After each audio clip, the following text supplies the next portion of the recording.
Hello and welcome to the Free Cheese, episode 471. I'm your Joe Dix, joined by Matt Zellner. Hello. Mark Augustiniak. What's up? The Free Cheese is a weekly video game podcast about video games brought to you once a week by thefreecheese.com. Season 10 continues this week. Wait, I should probably stop saying that one. I should just say, this week's game is Chameleon Twist 2 for the Nintendo 64. We will talk about our experience with it. We will share the highs and the lows. We will rank it on the list, which you can follow along with at thefreecheese.com/thelist pretty soon. But first, I want to know, did either of you ever have a pet reptile or amphibian? Yes. Matt's shaking his head no. Mark's immediately yes. Mark, what did you have? A couple. I've had a box turtle. I've had... her name was Crackle, and I think she might have gotten stolen from my front yard, either by a bird or a person. Ooh. I've had a salamander, and my brothers killed mine. We only had them for like a day or two. It wasn't long. Like straight up murder or just like an accident? Probably murder. I don't think they liked each other. Got them from a flea market. Just from some person. Looked like they were just trying to get rid of all these reptiles that they had. Yeah. I don't know. But our legit, I guess, like, pet we had for the longest was an iguana. His name was Hurricane. Oh, that's a good name. Because every time he would, he wasn't that friendly. He was only friendly towards like one of my brothers and my dad. But anyone else, he would just whip his tail, and whenever he whips his tail, he always spins in like a 360-degree rotation. So that's how he got his name. Yeah, they can be pretty hostile, depending on the situation. He was mostly chill, but there was one time where I had to watch him while everyone else left, and he was just kind of out and about in the living room, and I wanted to go pet him, and I guess he just wasn't in the mood to be petted, and he just locked onto my middle finger. He just chomped it. Mm-mm. And they have like little tiny prickly teeth, and like you can't you can't like take their mouth like a dog and try to like unhinge their jaw or something, because they don't really have that, You can't grab like the corners of their mouth to try to open it. And I just panicked and freaked out, and I just like super flung my arm, kind of like just as if I was like throwing a frisbee really hard. And he slipped off, hit the back cushion of the couch, and landed just on the couch softly, and just hissed at me. I was like, "Oh, I forgot about the hissing." Dick. Yeah. Yep. We were cool after that. After some time passed, I would start to feed him, and then he would start to like me more after that. But yeah, was he on a cricket or a kale diet? I think we fed him crickets and sometimes like a banana or some lettuce. Matt, did you ever want a reptile or amphibian friend? Nope. It's a hard no. You were more of the tarantula. I don't like... Yeah, I don't like small, potentially very fast things. I think that's the issue here. Now I realize like an iguana or a snake or, there's different things, paths you can go here. But generally I think of lizards, and no, it's all right. Yeah, because iguanas can be huge, but Hurricane wasn't that big. I don't know. It was just like it's an age what thing. What you would expect. Yeah, no. The older they get, the bigger they get. So like usually, whenever you like go to a seaside town, there's always some weird old man with an iguana that's like as big as a dog on a leash, and he's like, "Yeah, he's 72." And you're like, "Wow, how old are you?" And he's like, "I'm 106." But I stay so young because I've got Guppy here. it blew my mind that they made like leashes for iguanas. And I remember like walking into PetSmart one year, and this leash, like the harness for the iguana, was designed to look like a little leather vest. I'm not shocked by this because there's leashes for kids. So, but like, it's the kind of vest where it's not a biker vest, but it's like a leather jacket with the collar, but you just rip off the sleeves. So it has like the little, like a little mini zipper and everything. Yeah. If you can dream it, we can leash it. That's what I hear. I never had anything. I did have, I believe they were from a fair of some kind. 2 frogs. They were like remember those really cheap, like rectangular fish tanks that had they're plastic, and they have a plastic lid that just is completely perforated. Is not the right word, but you know what I'm saying. And it had the little like glass window you'd open up. I had that from a carnival or something, and it had 2 little baby frogs in it that were super cool. They just like swam all day. Maybe they were tadpoles. That's what it was. I got them, and they were tadpoles and transformed into frogs. And I was very excited about that. And they were fully amphibious frogs. Like they were meant to be underwater. And then they were carnival creatures, so I don't think they lasted long. And I was about 6. Like my house probably had a similar situation, but I can't really recall any strong memories with a frog. But I always wanted a tree frog. Oh, every time you go to the zoo or something like, or the aquarium, and you go to that section that just has the like crazy poisonous colored, they're super cool. Yeah. Always wild colors, wild looks, which helped me to pick out a chameleon friend to play as here in Chameleon Twist 2. Developed by Japan Supply System. Japan Supply System, top-notch logo, top-notch developer name, by the way. Sadly, its last game would be Chameleon Twist 2. Published by Sunsoft, only released for the Nintendo 64. First on Christmas Day, December 25th, 1998 in Japan, with a North American release 4 months later, 1, 2, 3, 4, April 14th, 1999. Oddly enough, this is one of those examples where playing the game between the Japanese and North American releases wildly different in terms of gameplay. I think sometimes we've played some games, especially this year, that have had different releases that were, I think also today, as we're playing games like modern video games released in both territories, it is 100% the same exact game. It's just a matter of localizing the text, the menus, etc.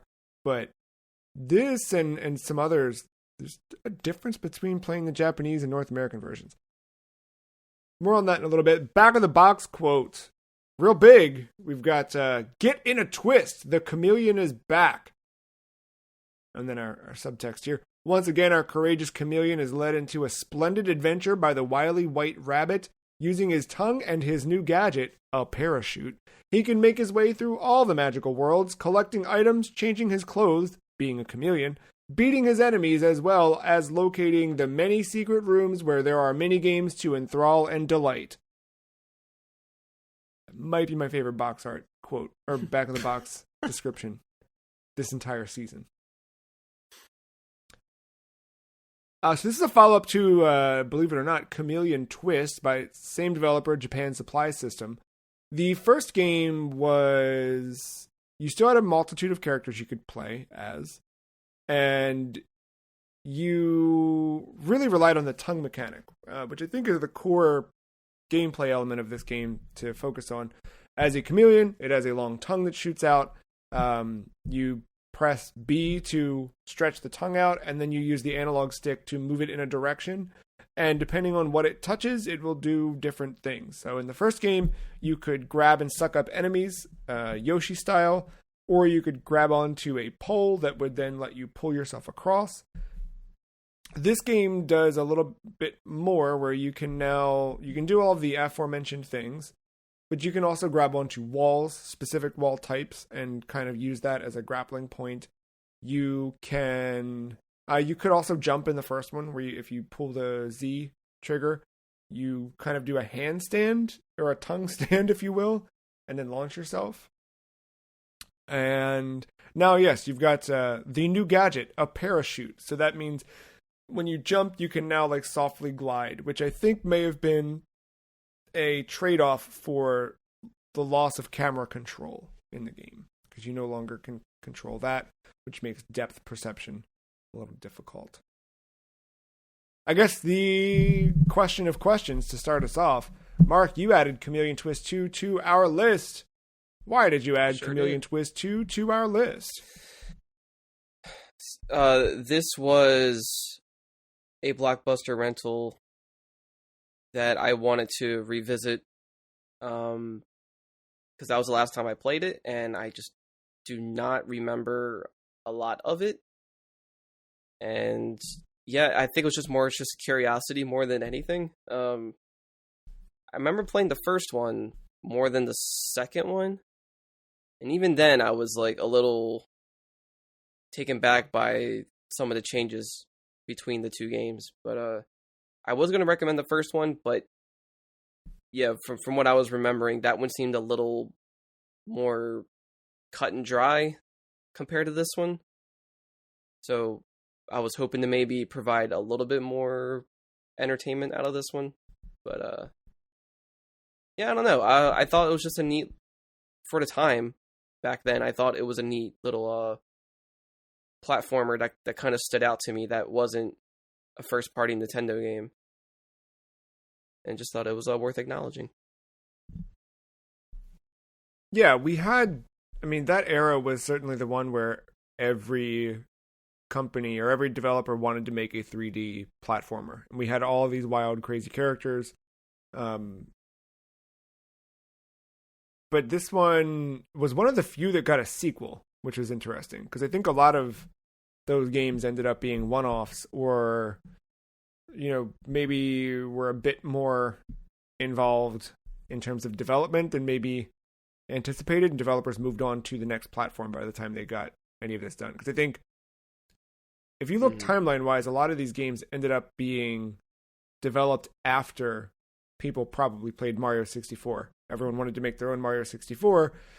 By the time they get through development, they're already knocking on the door of the GameCube at that point, in some cases. So this was one that got 2 in a span of a few years. Yeah.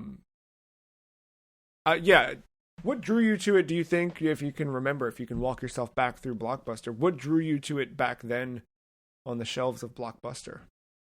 Oh, easy. It's a anthropomorphic character.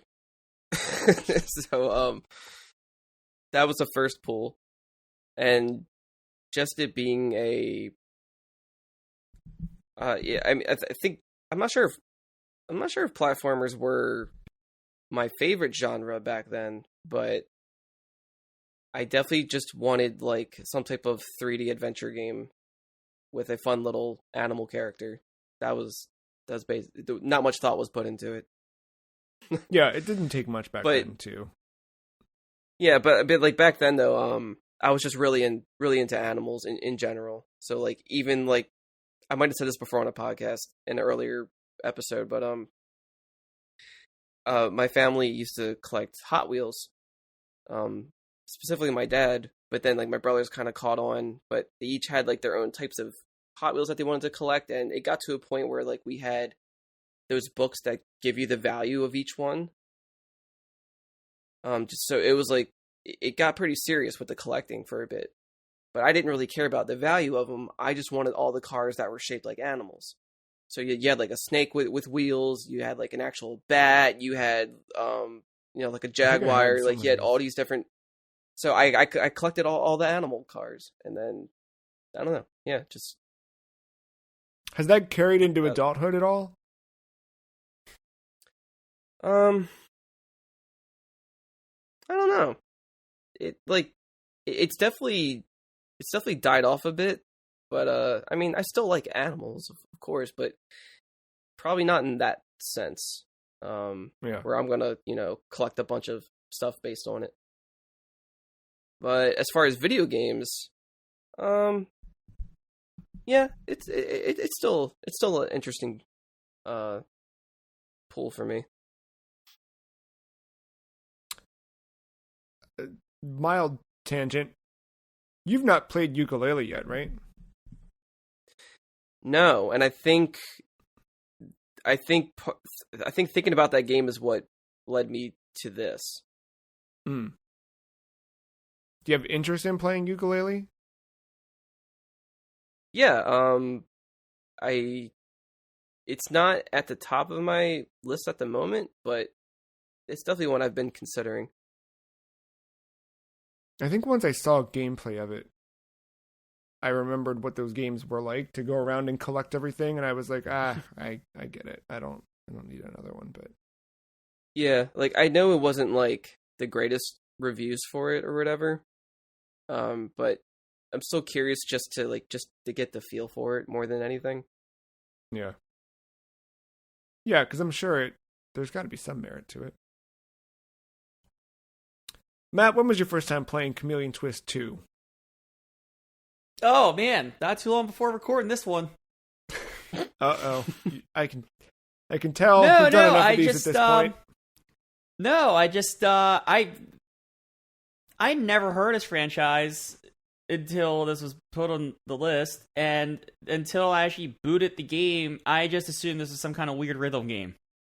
I was not greeted with a rhythm game, so it was a weird platformer. Yeah, no, it was, I guess, a pleasant surprise. I have no idea. Who did you? This year's been a lot of fun for me. Let's just say that. Yeah, sure. I didn't even know you could switch characters. So the main green guy.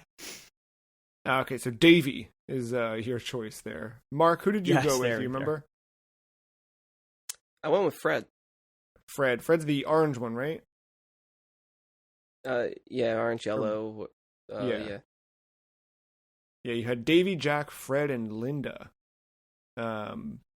And they do subtly... they have subtle differences between gameplay. I didn't really play a lot. I just kind of picked my character and stuck to it, but I feel like I read that they do have subtle changes between how they play. Who did you pick? I ended up in this one as... Well, okay. Months ago, I had an N64 itch, and I knew that we had this game on the list, so I just was kind of rolling through a bunch of random N64 games. And at that point, I believe I'd gone with Jack, because I tried out the first Chameleon Twist, because I remember at some point, a little while ago, you'd mentioned you should check out the first one too, just for comparison. So I did that a while back as Jack. So when I started this, I don't even remember when, I did Jack for the first little bit. But more recently, as we were getting closer to recording, I wanted to jump back into it. And I started a fresh save with Davey just to see, like, what is the core key titular character experience meant to be and feel like? And I honestly don't remember much of a difference in terms of gameplay or feel. Still, yeah, spit tongue out, do things, and move on. So Chameleon Twist 2 is 6 worlds with stages. Each of them have, I believe is it 5 stages within and a boss? Or is it 6 and 6? Six and a boss. 6 worlds, 6 stages. Yeah, and we've got bosses.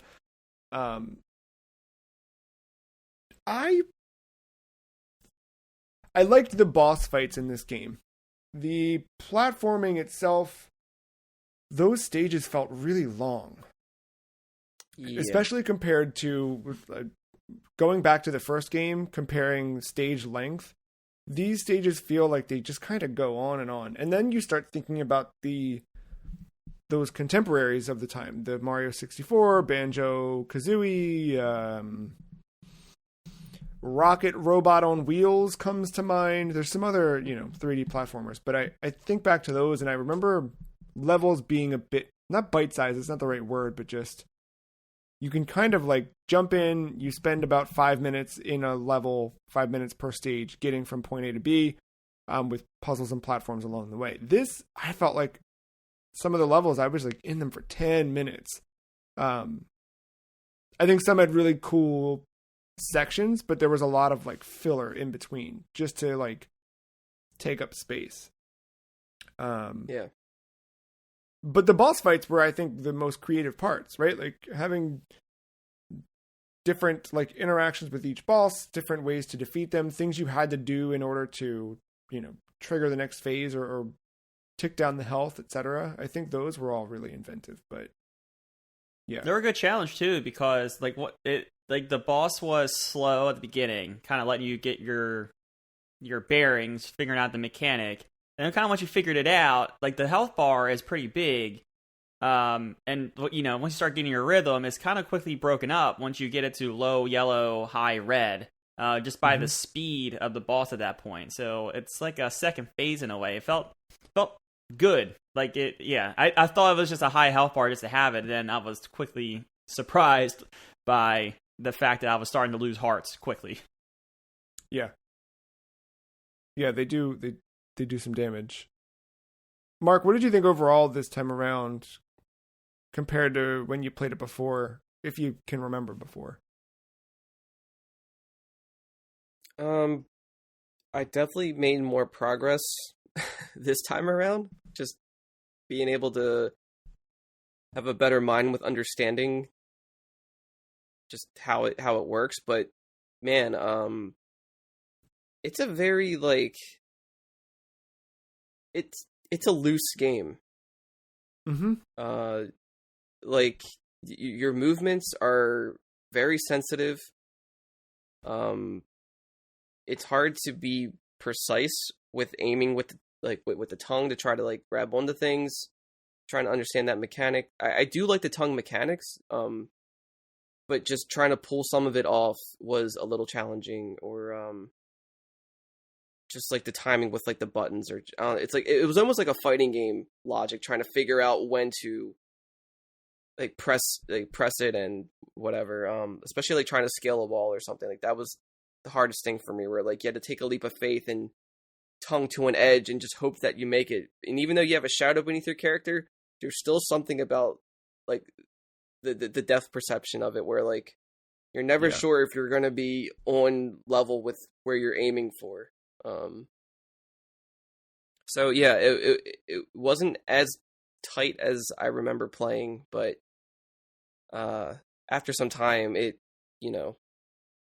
was able to adjust. But yeah, it's a pretty brutal game in terms of like enemy spawns too. Like I remember being in one area where there's constant water droplet enemies are just there for no reason, and I have the clear to screen mentality when it comes to a lot of these games, where I will be there and whatever, and no, these enemies some of them are finite, some of them are infinite.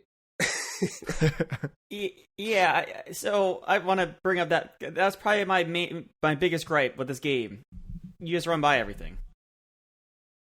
Yeah, I mean, they're there as a threat, but you just run by and follow the arrows. Of course, now I think if you're doing the collectathon, getting all 30 coins or whatever, how many they're in a stage, I think that's when you have to take out some enemies. But yeah, no, if you're just trying to get from point A to point B, at least in your first playthrough, you don't have to engage with anyone besides the boss, and it felt like a waste.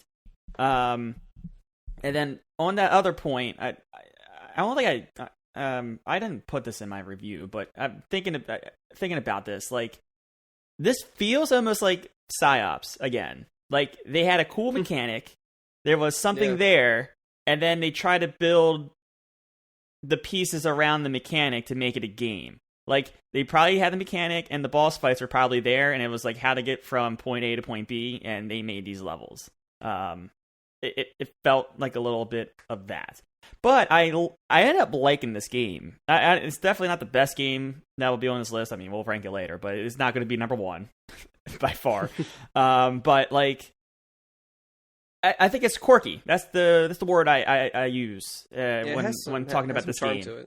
Yeah, it's quirky, and I just think like when you think like you were saying, like we can kind of compare this to the other platformers at the time, like Mario, Banjo. I include I know different platforms, but I include Crash, right? It's all like running, your attack mechanic, and jumping, right? Like this does something completely different with like, yeah, there's jumping, but like your tongue is your main movement tool. Your tongue is also your main attack tool, and you get that Yoshi suck up mechanic, and you spit them out. Like, and there's some stuff in the levels with like sucking up something and like knocking down like a bridge, or the there in the first level, I think you're on a hot air balloon, and with the birds. Those birds come, and those birds like knock you down, and then you suck them up, and you get like light, or, it lightens up the load, and you start to come back up. There was some stuff there I thought was really creative. I didn't end up finishing the game. I just didn't. It just didn't grab me. But I was like watching through some of the levels, and I think like there was some interesting stuff there. But just like Psyops has some interesting stuff there. But a lot of it felt like filler. Yeah. But also like traversing through these levels, because you can't change the camera at all. You kind of, again, there are a lot of like leaps of faith as you're going, and that also can be a lot of trial and error. So like a lot of it is just like setting you up for failure, or you just don't fully get how some of this works yet, and then the only way to learn is to by failing, and that can be a little bit of a put off too after some time, especially with a level that is super lengthy, and you might have spent most of your lives sliding down ramps that you didn't know you could jump back up. Yeah, I would at least this game, it wasn't like you fell off the edge and it was a life and you're back at the beginning. At least they would put you back and you just kind of lost the heart. And there's actually plenty of hearts if you either accidentally go the wrong way or you start to explore a little bit. I don't think it's brutally punishing, but yeah, there's that. I think it's again in that first level. I really hated this this area. There was like these platforms, and you could either go like west, east, or north on these platforms. And if you picked the wrong one, it sent you back to the very first one. And you had to like restart why are we doing this? And then like you would think like, oh, maybe I'm just got to take a leap of faith, and then that's where you're saying like you're starting to lose hearts here because you're trying to experiment with because of a dumb level mechanic. So a little while ago, I had been perusing the GDQ, that is Games Done Quick archives, and saw that there was a run for this game. So I popped it on, and I learned some fun tricks that I could apply to playing the game. Oh, yeah. A big one is that there's strange checkpointing based on your Z location, if you will, in terms of XYZ axis. So in the speed run, what the runner would do is get to a certain platform, jump, and then spam the tongue to try and grab onto an edge just off of the camera's view, and then pull him there. He'd fall and, fall off screen, but he would have triggered the next checkpoint and completely jumped all of these sections. I think you need to know where those points are in order to be able to like effectively pull it off. So I was not doing any of that. But whenever I did have a screw up in depth perception or anything like that, or where do I have this? I think I got it. I would, and I knew I was falling, I would just push in a direction and spam tongue to see if it worked. And like maybe half the time I ended up like skipping a chunk and being in the next section or whatever.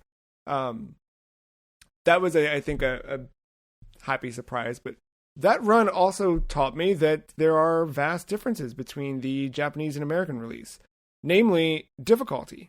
The boss fights in the North American version of the game, I might be misquoting this, but I think they are 3 times as long, basically. Like the damage numbers for the bosses in the North American version are triple what they were in the Japanese version. So they take a good while here versus there. I forget what other. That was a big one. I think it's just like ball or enemy toughness or hit points were a lot more in the North American version, so any combat in this game takes longer than it would have in the Japanese version. I think there's some other subtle things like with checkpointing or whatever, but generally that was it. But to Matt's point go ahead. I was just gonna say, I do remember, because I mostly played the Japanese version, just to stick with that old visual style too, because I do like that. Yeah. But I noticed that in the Japanese one, they don't even give you a tutorial in the middle of the game. It's like it's a separate thing. But as soon as you start the game in the American version, they throw you into that training ground. Yeah, and even the training ground is mirrored. And the not only is it mirrored, but the US version has actual pictures of showing you how to do said moves. Japanese one doesn't even give you the visuals. Does it give you the button prompt? Or like the button like layout or whatever? Yeah, I mean, from what I saw, at least with what I was playing, there wasn't any visual cues on like how to do anything. I just kind of had to figure it out. Oh, weird. Yeah, that I think North American wise is a good quality of life change. Yeah. Yeah, I had no idea what the fuck I was doing. Even with the pictures though, like, did anyone ever get good with the tongue jump? Yeah. Like, if you're not pressing in the stick, you just do a straight up, like tongue stand. But if you're holding forward, you start to do that bend back, and it did take me a lot of tries. But because you expect that once you're leaning back, the momentum's going to push you forward, and then that's when you jump. But really, you kind of have to jump before you even hit like the center of the whole thing. Yeah. Like before you're standing straight up from that bend, you have to kind of jump preemptively for it to like really work. I almost think like those mechanics were mind breaking because you're so used to the double jump, or in some cases with like Mario games where you do like a handstand and jump and then hit a wall, and that's kind of, you get like a little bit more height. Like this one had multiple button combinations and timing to get like just a classic double jump. Like, think about it. You do the tongue stand, and then you go, and then you cling to a wall, but you just can't hit jump again. You have to wait, go to the wall, and then, I mean, it's not like it's precision timing, but like you have to like remember to jump. It's a lot there just for like what would be a normal double jump. It's, again, I'm going to keep using the word unique. I don't know if it's a good or bad unique, but it's unique. It's definitely good on paper. Right, like PsyOps. There's definitely a learning curve there, and I think for the audience that they were aiming for, it might have been maybe a little too much of a learning curve. I think with practice you would get better though. I didn't spend that much time to master it, but I feel like if I kept putting my reps in, I would have gotten it and felt a lot more comfortable. And that's probably why they had that training ground, because it's like you could just kind of be there for as long as you want. But actually, I don't know. No, the American one, you're timed. It's just like a time trial thing. It's like a course. Trust me, I was in there for 8 minutes. Okay, right. That's what it was. It's a time trial thing in America, but Japan, it was just, you're just there until you're done. Ready to be done, yeah. I feel like this made me think of Nintendo in terms of game development, because Nintendo has been open enough to point out like origins of certain things. Like Super Mario Odyssey did not happen because someone sat down and said, wouldn't it be cool if Mario could throw his hat?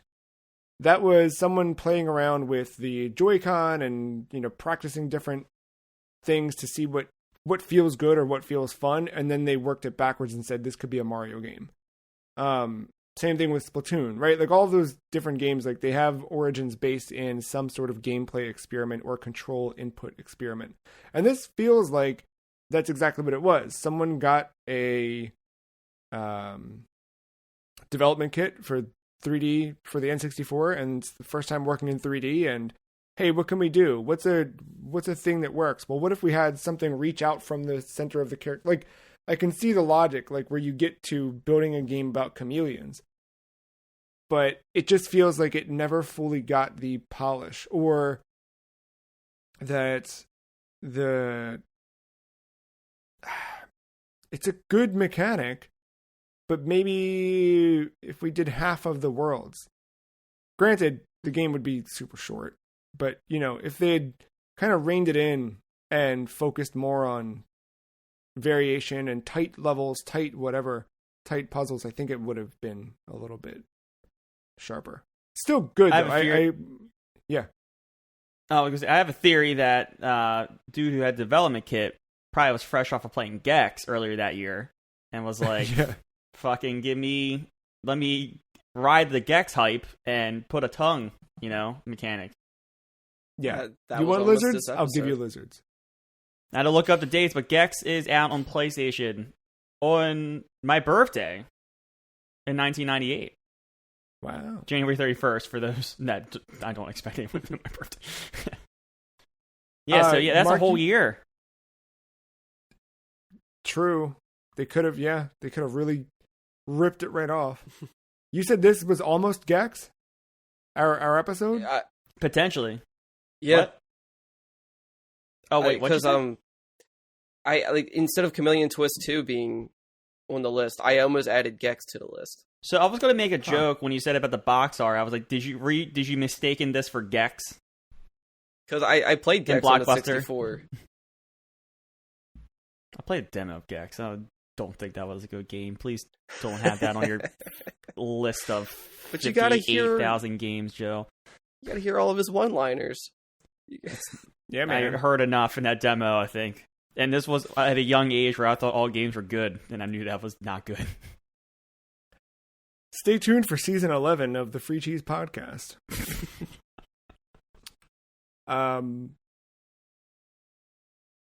Yeah.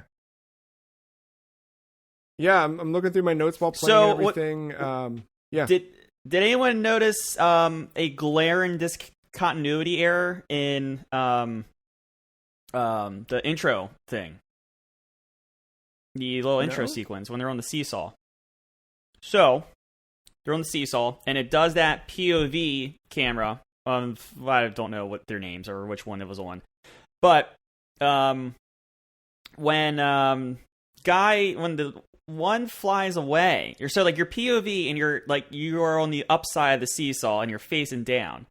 Well, when the one goes away, your POV never resets like physics should, since you have the weight now. It just stayed up high, facing an empty seesaw, and I was very disappointed with that. And then the next shot, the POV was correct, facing the right way, and I was disheartened that they did not put that much thought into the intro sequence for what I thought still at this point was a rhythm game. Mark it down.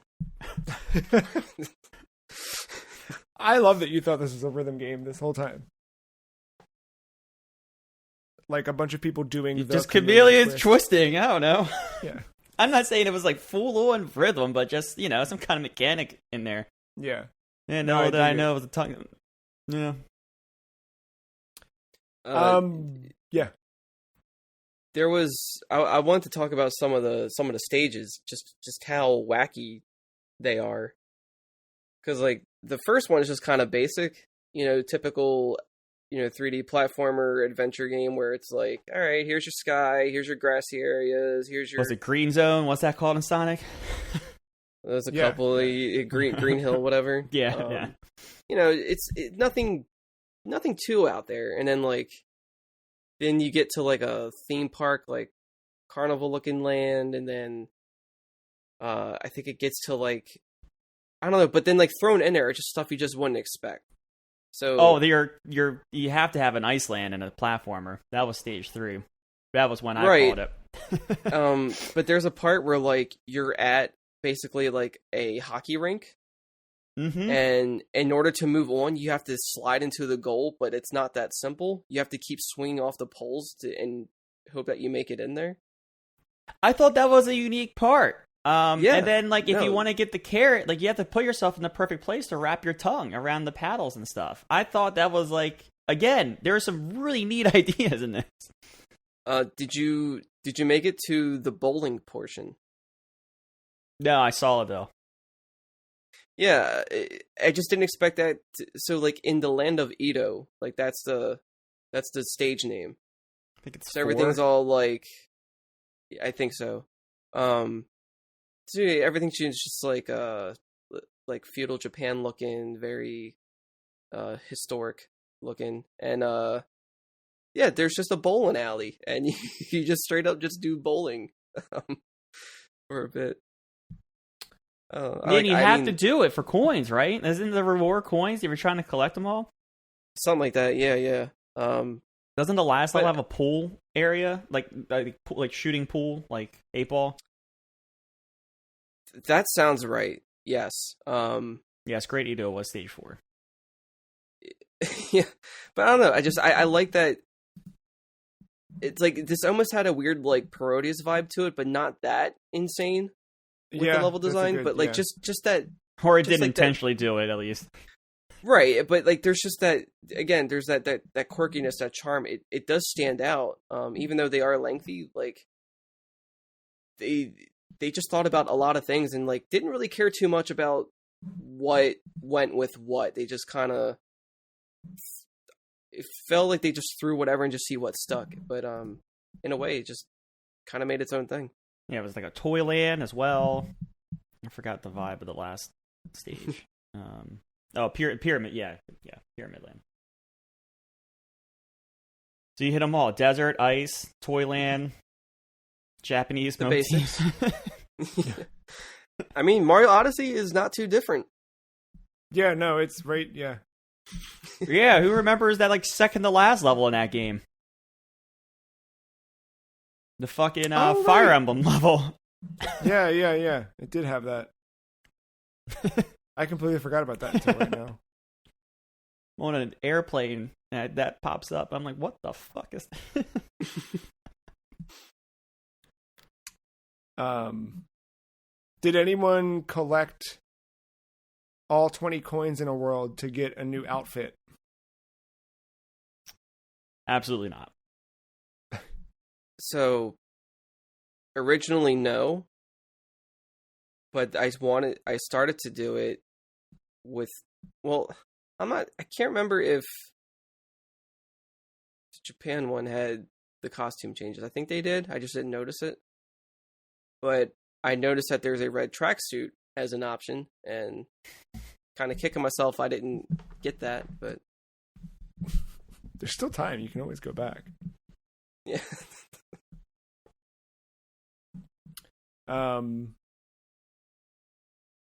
Did of the era, did either of you have a favorite 3D platformer?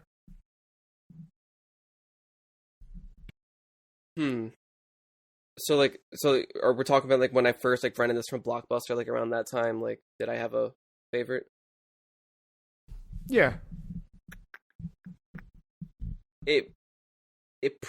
See, I want to say Mario, right? I was obsessed with Mario 64, but I was also super awful at it. And I never knew exactly what I was doing the entire time. So that was a bittersweet favorite. So I think I'm going to I got to give it to Mystical Ninja, I think. If we can consider that one a platformer. It's more so an action adventure game more than a actual like platformer. But if we're not qualifying that one, then Kirby 64 might have been my favorite. I didn't have an N64, and I really never. I played a lot of Crash, but I never owned it. But I did own Spyro, specifically Spyro 2, Ripto's Rage. I ended up completing that game too. Probably not my favorite platformer, but that was the one I owned and played like through. But yeah. Yeah, I had all the Spyros and the Crashes, and those were usually my go-tos. I oddly never owned Super Mario 64, The aforementioned Rocket Robot on Wheels. I had a lot of fun playing with the physics of that and trying to collect all the tickets in the little carnival. Yeah, those are the ones that stick out to me. I did have Banjo-Tooie, but not Kazooie. And I liked it. I never had Banjo. Back then, or I never even really played it. But Yoshi 64 or whatever, Yoshi Story, right? That's what it's called. That was another one that I played a lot at a friend's house, and I always wanted to put more time into it, but I never got the game or never rented it for some reason. I would only play if I went over to his house, and I'd always be starting over. But I do remember enjoying that one a lot too. I need to fire up my actual cartridge and see, but I remember playing that at a friend's house, learning in Nintendo Power or something that we could unlock black and white Yoshi depending on certain parameters that you did. And I remember we worked super hard to unlock both in his version of the game. I don't know if I ever came home and repeated it in mine because it was so tedious. But okay, I didn't know that was like basically an achievement to get. I remember it because whenever I would boot it up at my friend's house, they had all the colors available from the start, and black and white were there. So they must have like completed 100% this game.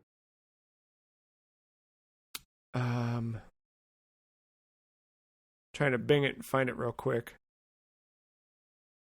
Unless somebody's got faster fingers than me. What for Yoshi? Yeah. Oh yeah, I'm not too sure. You have to do something with all fruit types? I don't know. I'm sure it's just a lot of collecting. Yeah. Collectathons. They are. Anywho.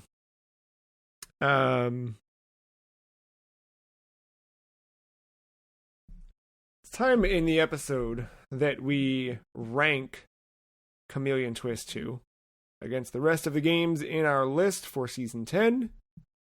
If you want to follow along with the list, it's pretty easy. thefreecheese.com/thelist will get you there.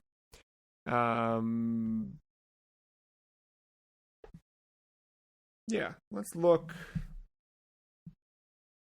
Where do we feel about Chameleon Twist 2? Do either of you have kind of a gut placement for this? Kind of. Hit me. What's the gut?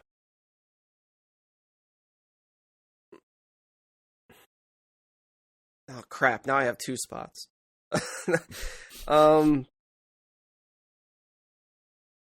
Maybe right between Cool Spot and Billy Hatcher. If that's too low, I was originally looking at it being between Gauntlet and NBA Hang Time. I like your second one a little bit better. Okay. Yeah, I think that. The only reason I'm hanging out. Yeah, the only reason I thought lower just because of Sunset Overdrive being there, and I'm just thinking like just in terms of gameplay. But no, yeah. I like it. I like it right below Gauntlet. I actually like it above Gauntlet. You like it above Gauntlet? Mm-hmm. I can agree with that. I don't hate that. Does it pass the Devil's Crush threshold? That's my... No. All right.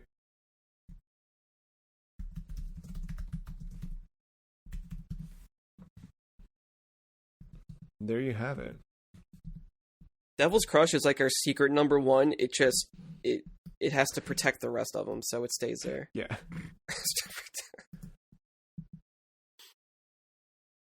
So Chameleon Twist 2, our new number 27, just below Devil's Crush. Yeah, I had fun with this game overall, though, and I'm happy we got to play it. I like a lot of the times this season where we're getting to play things that are not usually on big lists of video games that people are talking about.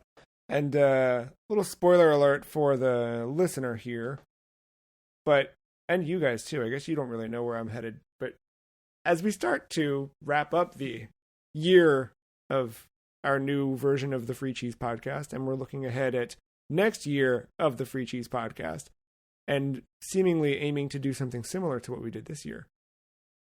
I've been looking more in the Chameleon Twist 2 area of video games, if you will. I'm not necessarily in terms of quality, but just in terms of, I want stuff that we don't talk about all the time. And for me, the games I'm picking out next year are not obscure just for obscurity's sake, but things that I feel like are impactful on a genre or a series or something in a different way than I think are often talked about. Like, for me, mostly they're ones that, if you said to me, what are your top 10 games? I don't think anything on my list for season 11 would be anything in my top 10, but I bet that most of my season 11 games influenced or impacted something in my top 10, if that makes sense. I get you. So, for that, I appreciate Chameleon Twist 2.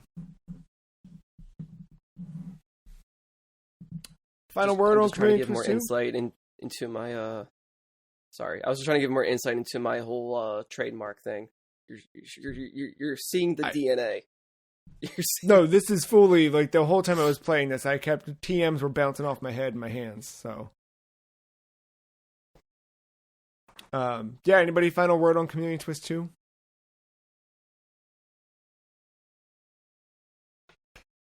There it is. Kind of said my piece. Insert chameleon tongue sound here. Yeah, there you go. Well, come back with us next week for another episode of the Free Cheese Podcast, where we revisit another Nintendo 64 title, Top Gear Rally. Stay tuned for that. Until then, thank you, Matt. Thank you, Mark. Thank you, listener, for listening. Goodbye.